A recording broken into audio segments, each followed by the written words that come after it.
I'm Lani Nishiyama, and I'm all about America's Got Taste.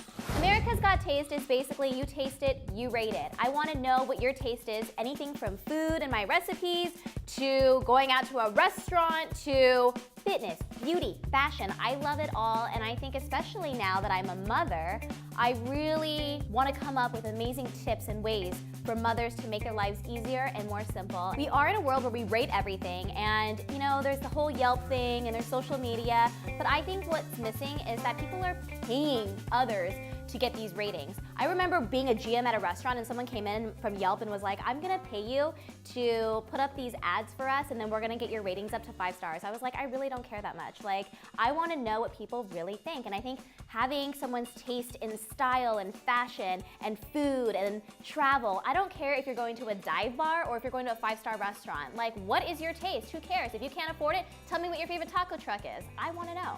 So my family is from Hawaii, and you know, our business started there, King's Hawaiian. I don't know if you're familiar with it, but it is a bread company and we own restaurants.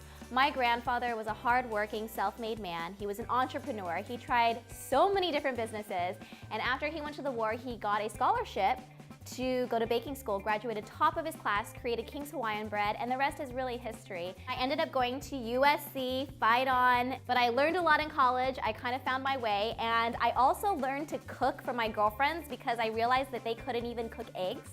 So I became like the house cook or chef, if you will, and everybody started coming over. Like, I had like 20 dudes at my house once, and they were like, can you barbecue us some burgers? And I was like, sure. So then I started hosting parties, and then it just turned into this huge, massive thing, and every week on Thursday, I would have like a keg and like a huge barbecue, and everyone would come over. My dish of choice is actually probably something healthier, but a little sinful at the same time. I used to just eat whatever I wanted, and it didn't have any consequence, but now that I'm a mother, now that I'm, you know, working out all the time and trying to look good, it's really hard to live in LA and eat like burgers and French fries and ice cream every day.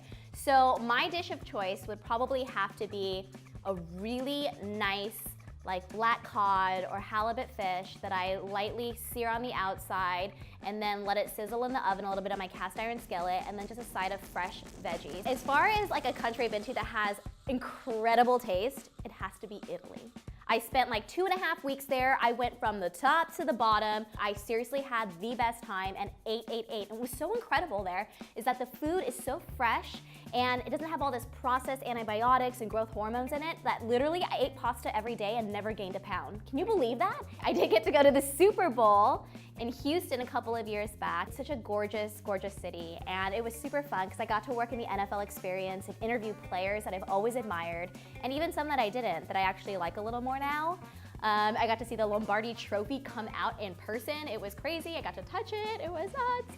And I got to also meet a lot of really cool people there. And the whole experience there was also more about the city, and I think that's what NFL and the Super Bowl really does for the town that it chooses, is that it showcases it. We got to see all the live musical talent that they had. We got to see all the amazing food trucks and food, and all these restaurants have these cool menus that they were doing just for Super Bowl, and I found it to be a wonderful, wonderful experience. The definition of taste for me is whatever brings you happiness. Taste is so subjective, but I think everyone has taste, and I think we should all understand each other's taste, because if we do, I think this world would be a better place. So I consider myself an amazing organizer. I love Marie Kondo. I'm a little bit of her, but I also feel like I like to lean back a little like Ali Wong, and I have no filter at times, so I can get on board with her. Also, who doesn't like a little Kelly Ripa in her life? She is so amazing because she's about my height, my size, and she has the biggest, full of life personality, and I think she kind of carries her show. She always has. So I love all 3 of them. Combine them into one and you'll have Lani Nishiyama.